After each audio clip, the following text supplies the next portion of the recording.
Praise the lord. ಎಲ್ಲರಿಗೂ ಯೇಸು ಕ್ರಿಸ್ತನ ಮಧುರವಾಗಿರ್ತಕ್ಕಂಥ ನಾಮದಲ್ಲಿ ನಿಮ್ಮೆಲ್ಲರಿಗೂ ನನ್ನ ಪ್ರೀತಿಯ ವಂದನೆಗಳನ್ನ ತಿಳಿಸ್ತಕ್ಕಂಥವನಾಗಿದ್ದೇನೆ. ಪ್ರೀತಿಯ ದೇವರ ಮಕ್ಕಳೇ, ಇವತ್ತಿನ ದಿನದಲ್ಲಿ ನಾವು ನಮ್ಮ ಸಭೆಯಲ್ಲಿ ಇದ್ದಿದ್ದೇವೆ. ಸಭೆಯ ಒಂದು ವಿಡಿಯೋ ನಿಮಗೆ ನಾನೇನು ಮಾಡ್ತಾ ಚೇರ್ ತೋರಿಸ್ತಾ ಇದ್ದೀನಿ.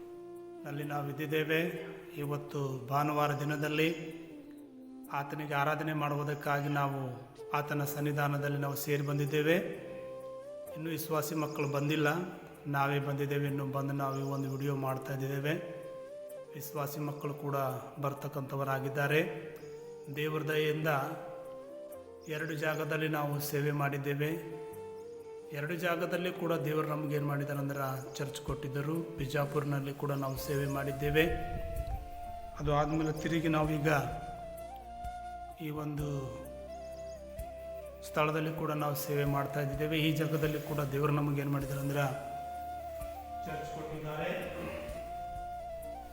ಅದಕ್ಕಾಗಿ ದೇವರಿಗೆ ನಾನೇನು ಮಾಡ್ತೀನಿ ಅಂದ್ರೆ ಕೋಟಿ ವಂದನೆಗಳೇನು ಮಾಡ್ತೀನಿ ಅಂದ್ರೆ ನಾನು ಸಲ್ಲಿಸ್ತಕ್ಕಂಥದ್ದಾಗಿದ್ದೇನೆ. ಒಂದು ಸುಂದರವಾಗಿರ್ತಕ್ಕಂಥ ಚರ್ಚ್ ಕಟ್ಟಿ 1 ವರ್ಷ ಆಯ್ತು ಪ್ರೇರೆ. ಇಲ್ಲೇ ಆರಾಧನೆ ಏನು ಮಾಡ್ತಾರೆ ನಡೀತಕ್ಕಂಥದ್ದಾಗಿದೆ.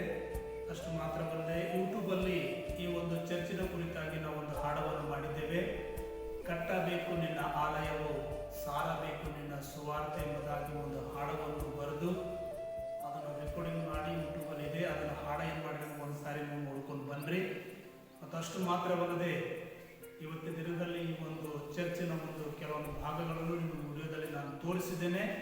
ಇವತ್ತು ಈ ಒಂದು ಚರ್ಚಿನಿಂದ ನಿಮಗೊಂದು ವಾಕ್ಯ ನಿಮ್ಮೊಂದಿಗೆ ನಾನು ಹಂಚಿಕೊಳ್ಳುವುದಕ್ಕಾಗಿ ಇಷ್ಟವುಳ್ಳವನಾಗಿದ್ದೇನೆ. ಬನ್ನಿ, ಹಾಗಾದರೆ ಒಂದು ವಾಕ್ಯವನ್ನು ನಾವು ಏನು ಮಾಡೋಣ ಅಂದ್ರೆ ಧ್ಯಾನ ಮಾಡೋಣ.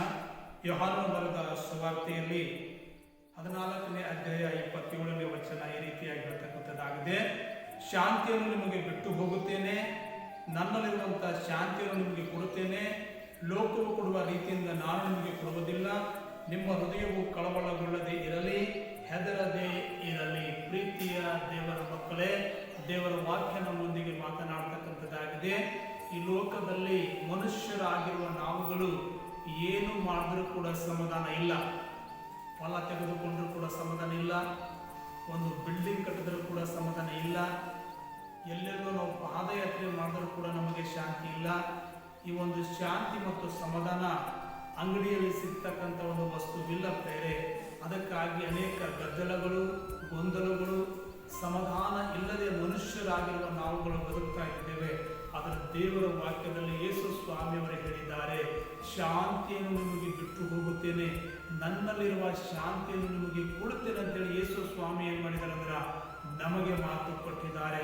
ಆ ಒಂದು ಶಾಂತಿಯನ್ನು ಹೊಂದುವುದಕ್ಕಾಗಿ, ಆ ಒಂದು ಸಮಾಧಾನವನ್ನು ಹೊಂದುವುದಕ್ಕಾಗಿ ಯೇಸುವಿನ ಬಳಿಗೆ ನಾವು ಏನು ಮಾಡ್ಬೇಕಂದ್ರೆ ಬರಬೇಕಾಗ್ತದೆ.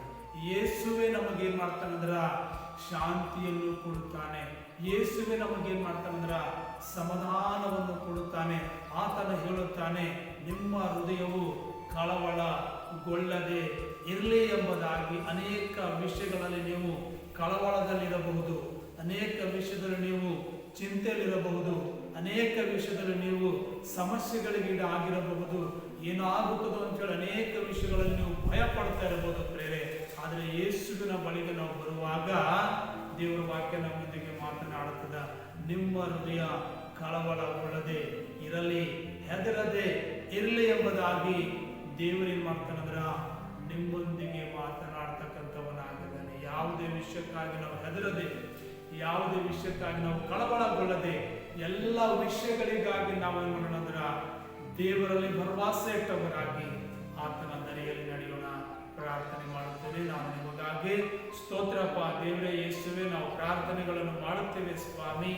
ಯಾರೆಲ್ಲ ಕರ್ತನೆ ಈ ಒಂದು ವಿಡಿಯೋ ನೋಡ್ತಾ ಇದ್ದಾರೋ ಸ್ವಾಮಿ, ಅವರ ಜೀವಿತದಲ್ಲಿ ಸಮಾಧಾನ ಮತ್ತು ಶಾಂತಿ ಇಲ್ಲದಿರುವುದಾದರೆ ಯೇಸಪ್ಪ ನಿನ್ನ ನಾಮದಲ್ಲಿ ನೀವು ಹೇಳಿದ ಹಾಗೆ ಅವರ ಜೀವಿತದಲ್ಲಿ ನೀವು ಬಂದು ಕರ್ತನೆ ನಿಮ್ಮಲ್ಲಿರುವ ಶಾಂತಿಯನ್ನು, ನಿಮ್ಮಲ್ಲಿರುವ ಆರೋಗ್ಯವನ್ನು, ನಿಮ್ಮಲ್ಲಿರುವ ಆಶೀರ್ವಾದಗಳನ್ನು ನಿಮ್ಮ ಮಕ್ಕಳಿಗೆ ಕೊಡ್ರಿ ಎಂಬುದಾಗಿ ನಾನು ಪ್ರಾರ್ಥನೆಗಳನ್ನು ಮಾಡ್ತಾ ಇದ್ದೇನೆ ಸ್ವಾಮಿ. ನಿನ್ನ ಮಕ್ಕಳನ್ನು ಮುಟ್ಟು, ನಿನ್ನ ಮಕ್ಕಳನ್ನು ಆಶೀರ್ವಾದ ಮಾಡು ಸ್ವಾಮಿ, ನಡೆಸುವಂತ ನಾವು ಬೇಡಿಕೊಳ್ತಾ ಇದ್ದೇವೆ. ಪ್ರಾರ್ಥನೆ ಕೇಳಿದಕ್ಕಾಗಿ ಸ್ತೋತ್ರ ಯೇಸಪ್ಪ, ನಿನ್ನ ನಾಮದಲ್ಲಿ ಪ್ರಾರ್ಥನೆ ಮಾಡಿ ಬೇಡಿಕೊಳ್ತಾ ಇದ್ದೇವೆ ನಮ್ಮ ತಂದೆ.